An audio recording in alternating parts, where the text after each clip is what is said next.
Bienvenidos al apasionante mundo de la farmacología. Hoy vamos a hablar acerca de hipertensión y su tratamiento no farmacológico y farmacológico. Pero previamente vamos a ver algunas consideraciones generales. La hipertensión arterial es también llamado el asesino silencioso, puesto que es una enfermedad crónica grave que en un inicio no presenta síntomas clínicos, pero sí nos puede dar algunas manifestaciones celulares y de tejidos para que nosotros podamos hacer un diagnóstico precoz y un tratamiento oportuno. El objetivo de este tema es que nosotros aprendamos a distinguir y diagnosticar una hipertensión primaria para poder tratarla, tener en cuenta que la hipertensión también puede ser por causas secundarias y retirada la causa podríamos inclusive sanar al paciente.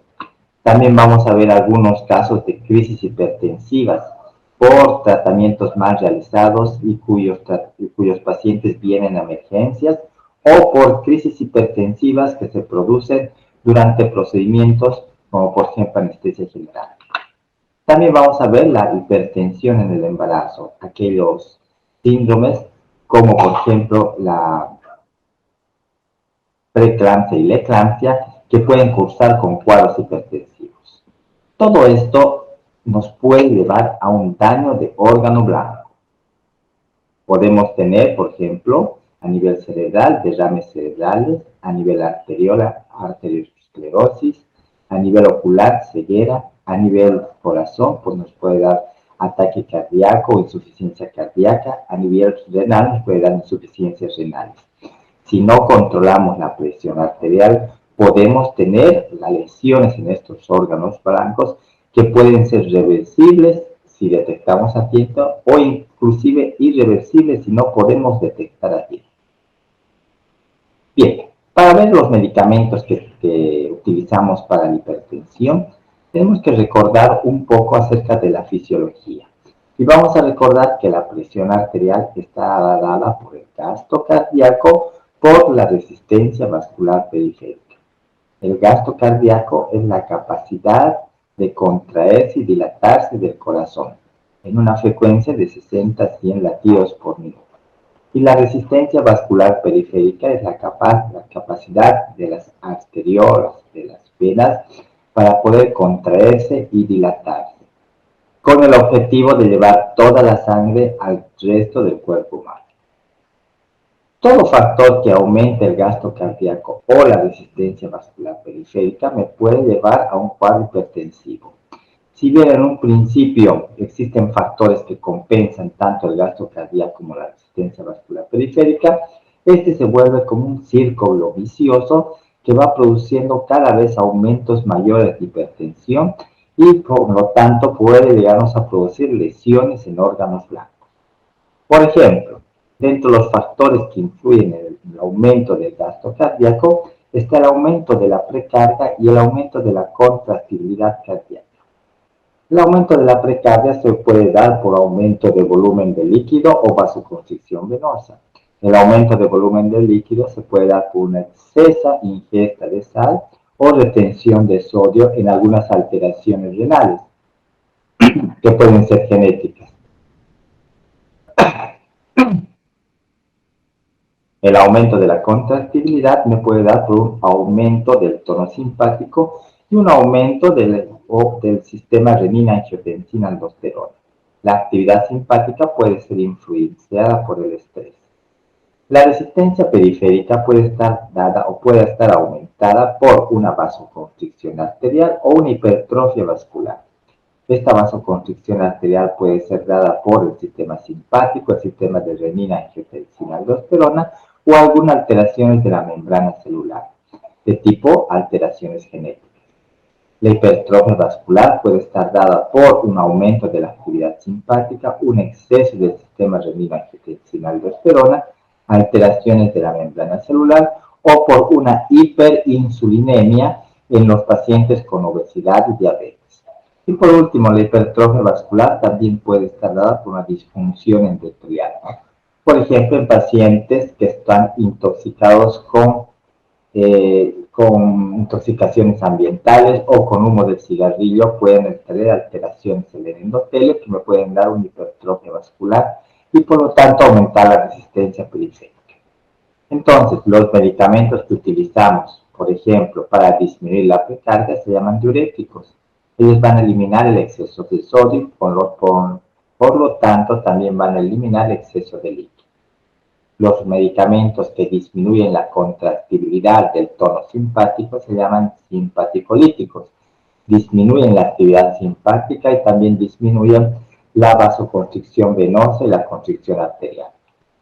Los medicamentos que disminuyen el aumento de la resistencia vascular se llaman inhibidores del sistema renina-angiotensina-aldosterona, que van a disminuir tanto la resistencia vascular periférica como el gasto cardíaco. Este grupo de medicamentos inhibidores del sistema renina-angiotensina-aldosterona no solamente disminuye la resistencia vascular periférica y el gasto cardíaco, sino también las alteraciones morfológicas que con el tiempo se producen. Por ejemplo, una hipertrofia ventricular izquierda o, por ejemplo, una hipertrofia vascular de los grandes vasos. Y por último, los medicamentos que disminuyen la vasoconstricción que se produce en el aumento de la resistencia vascular periférica se llaman también vasodilatadores. En este capítulo vamos a ver los diuréticos y los simpaticolíticos. Cómo eliminando el exceso de sodio y el exceso de líquido puede disminuir la presión arterial y cómo bloqueando el sistema simpático va a disminuir el aumento de gasto cardíaco y por lo tanto va a disminuir la presión arterial. La gran clasificación de los medicamentos antihipertensivos se los hace en 4 grupos. En el primer grupo están los agentes simpaticolíticos, aquellos que actúan en el sistema nervioso simpático. En este grupo están los presinápticos y los postsinápticos. Después tenemos los diuréticos antihipertensivos y vamos a utilizar los diuréticos que aumentan la eliminación de sodio y estos se dividen en 3 grandes grupos: diuréticos tiacídicos, diuréticos de alta eficacia y diuréticos ahorradores de potasio.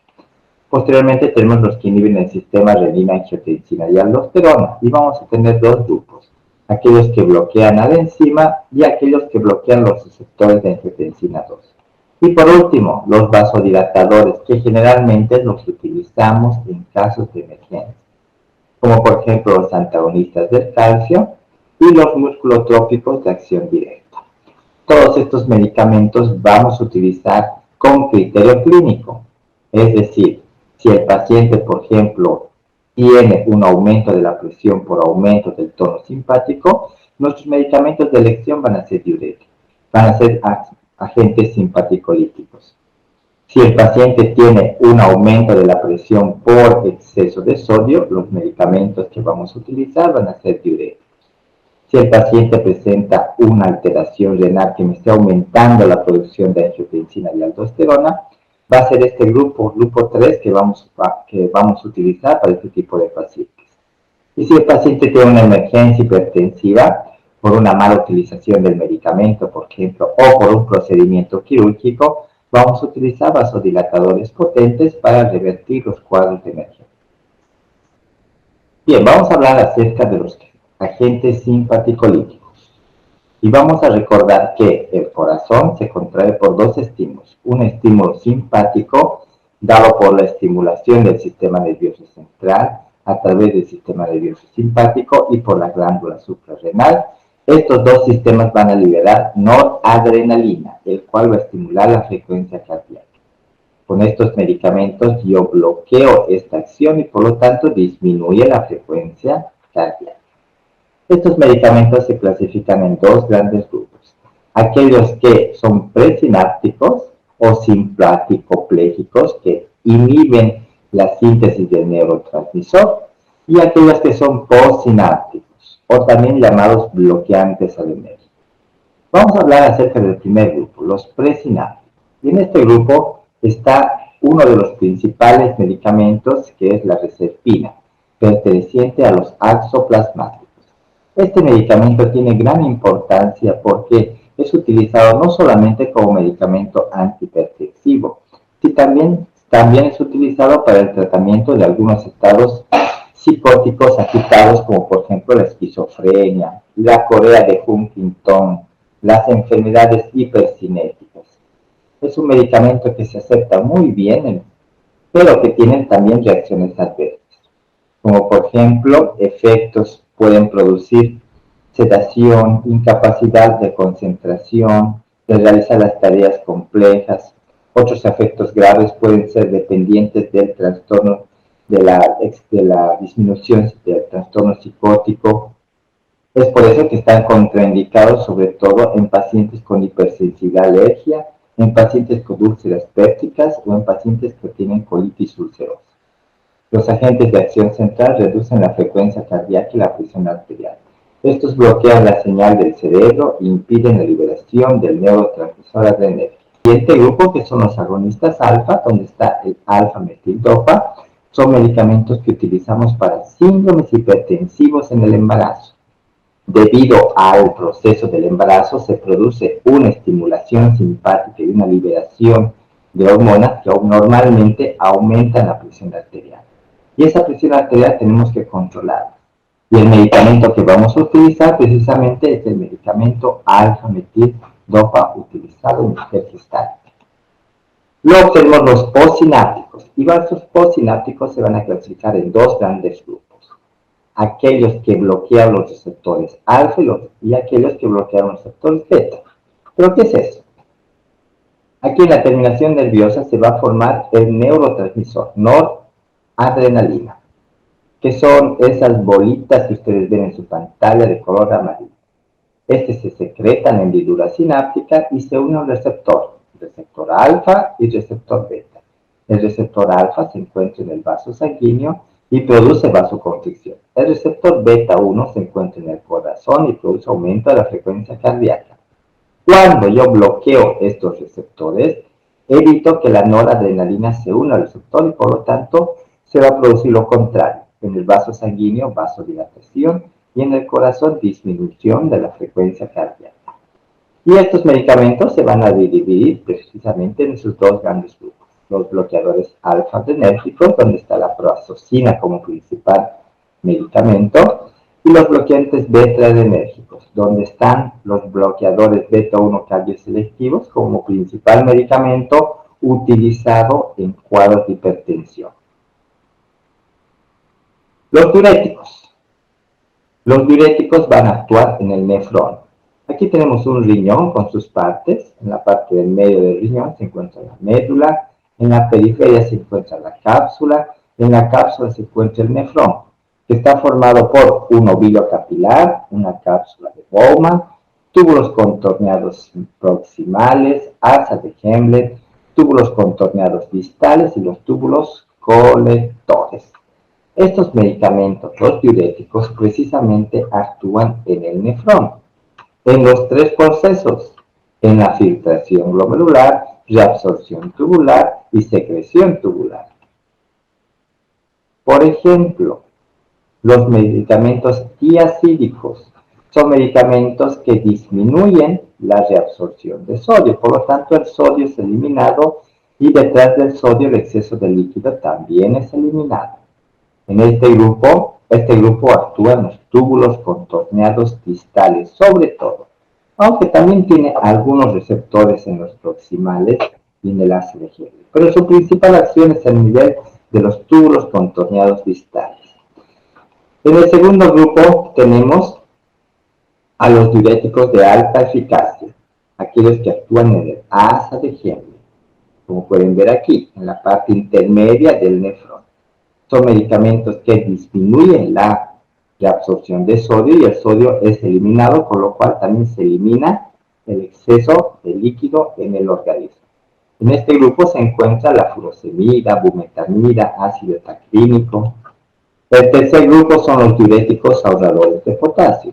Estos medicamentos actúan en la parte final del túbulo contorneado distal y también van a actuar en los túbulos colectores. Dentro de este grupo tenemos a la amilodarida y a la espironolactona, siendo que la espironolactona también es un antagonista de los mineralocorticoides secretados por la glándula suprarrenal.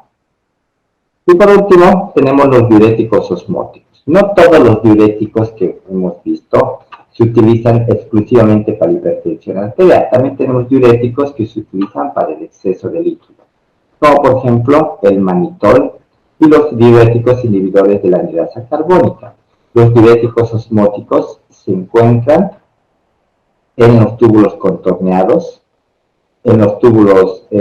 contorneados distales y en los túbulos colectores, mientras que los diuréticos inhibidores de la anhidrasa carbónica se encuentran en los túbulos contorneados proximales. Son medicamentos que sobre todo utilizamos para la diuresis en pacientes que están cursando por cuadros edematosos de difícil control, como por ejemplo una anasalga. Los diuréticos de alta eficacia también tienen una acción muy potente diurética, pero que se utiliza más en cuadros de insuficiencia cardíaca, insuficiencia renal, insuficiencia hepática. Bueno, espero que les haya gustado el tema. Este es un pequeño resumen de los medicamentos antihipertensivos. La próxima ya vamos a ver medicamentos que actúan en el sistema renina-angiotensina-aldosterona y medicamentos vasodilatadores. Eso es todo por hoy en el apasionante mundo de la farmacología. No se pierdan los siguientes capítulos de los medicamentos antihipertensivos.